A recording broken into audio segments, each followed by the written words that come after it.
Asambleísta Virgilio Hernández.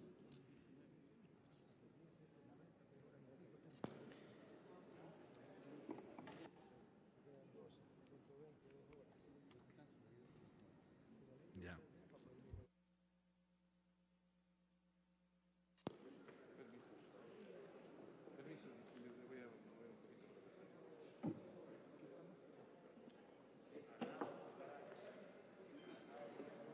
Compañeros, compañeras asambleístas, antes de referirme a algunas de las disposiciones de este código, yo quisiera permitirme realizar algunas reflexiones de carácter político que creo que son oportunas en este momento. La primera, importante decir y recordar aquí al Pleno de esta Asamblea que en el transcurso del primer debate precisamente tuvimos algunas observaciones respecto de las normas que contenía el documento que se presentó y que aquí fue objeto de debate. Y creo que es necesario empezar esta intervención señalando y diciendo que tanto el documento que se nos entrega ahora para segundo debate como el alcance que nos realiza el ponente de la comisión contienen cambios trascendentales, cambios fundamentales respecto del Código de Planificación y Finanzas Públicas que se discutió aquí en primer debate. Creo que eso es fundamental señalar y decir. Ya aquí el presidente de la comisión nos ha planteado la serie de diálogos que ha mantenido con AME, con COPE, con AJUPARE y cómo con ellos se ha concertado en lo fundamental el texto que aquí estamos planteando. Creo de igual manera que es importante recoger otro criterio. Aquí se ha planteado y se ha expresado que tenemos que hacer el esfuerzo para construir un consenso. Y yo estoy de acuerdo en eso, pero creo que eso implica al mismo tiempo una actitud completamente diferente por parte de la Asamblea, en el sentido de que el consenso no puede excluir al principal actor elegido por el pueblo ecuatoriano para conducir los destinos del país, que es el presidente de la República.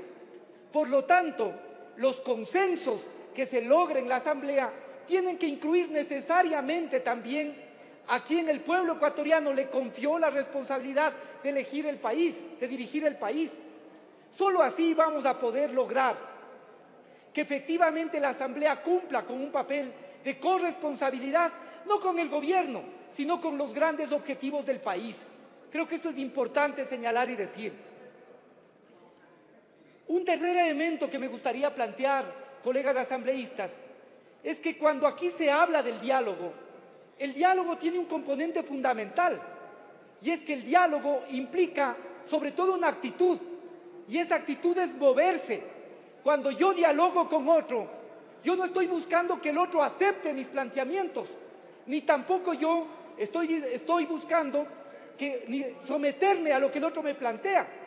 El diálogo implica que yo planteo mis argumentos, que escucho los argumentos del otro y que soy capaz de moverme, pero al mismo tiempo espero que los otros se muevan para poder encontrar un punto, un terreno de encuentro. De lo contrario, no hay posibilidad del diálogo. De lo contrario, hay imposición. Por eso, yo planteo y les digo, hago esta reflexión, que dialogar implica estar dispuestos a que algunos de los temas que nosotros planteamos sean asumidos y quizá otros no. Y de igual manera implica que algunos de los planteamientos sean acogidos, otros no. Esto es fundamental, crear un terreno de encuentro. Creo que este es un aspecto fundamental que nos corresponde desarrollar.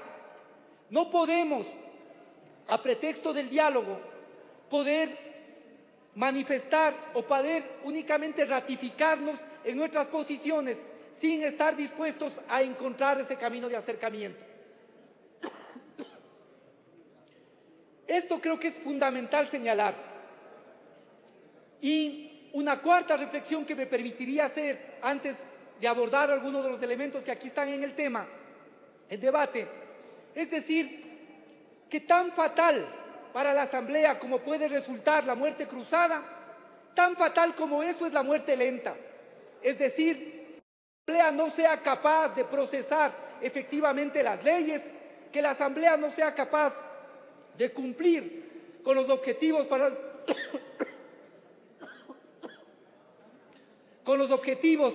los que el pueblo ecuatoriano nos ha elegido, y tengamos que aprobar estos proyectos y dejar que entren por el Ministerio de la Ley. Creo que esto es fundamental, que tengamos conciencia, que tan fatal como puede ser la muerte cruzada es la muerte lenta, porque eso, sobre todo de cara a la población, nos presenta a una Asamblea que es incapaz de dar respuestas al pueblo ecuatoriano. Dicho esto, yo quisiera establecer o plantear algunos temas que aquí se han señalado. El primer tema, se ha planteado que el Código de Planificación y Finanzas Públicas vulnera lo que son los planes de los gobiernos autónomos y de las otras instituciones del Estado. Y se ha mencionado lo que dice el artículo 37, pero no se menciona lo que dice el artículo 41, el artículo 43, el artículo 112, en que se señala que estas otras instituciones del Estado aprobarán sus planes de acuerdo a su propia normativa. Por tanto, no es que el Plan Nacional de Desarrollo va a cumplir la obligación de planificar que tienen las otras instancias.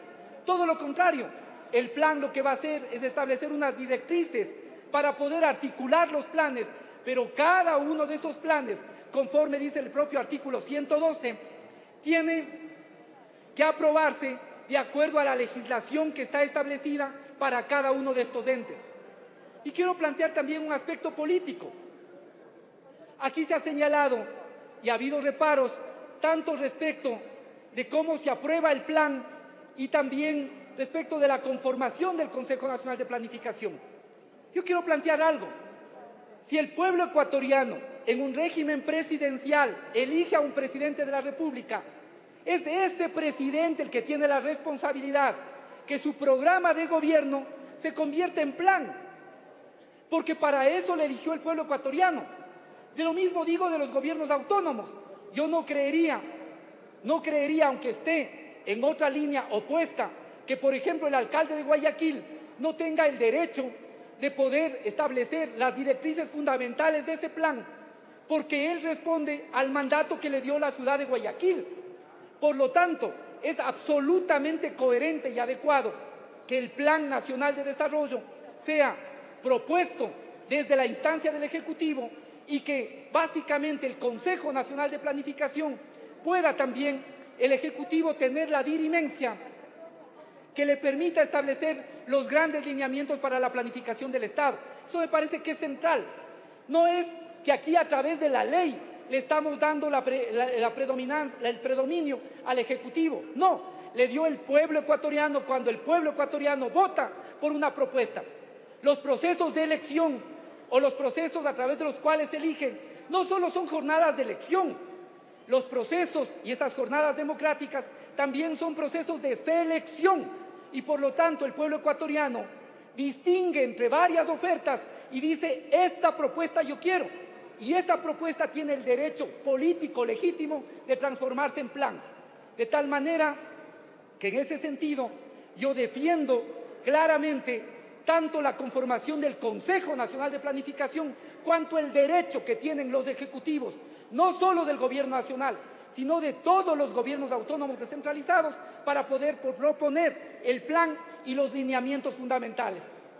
Ahora, esto es una isla, no es que aquí se va a lograr el desarrollo del país como sumatoria de lo que hagan cada uno de los gobiernos autónomos.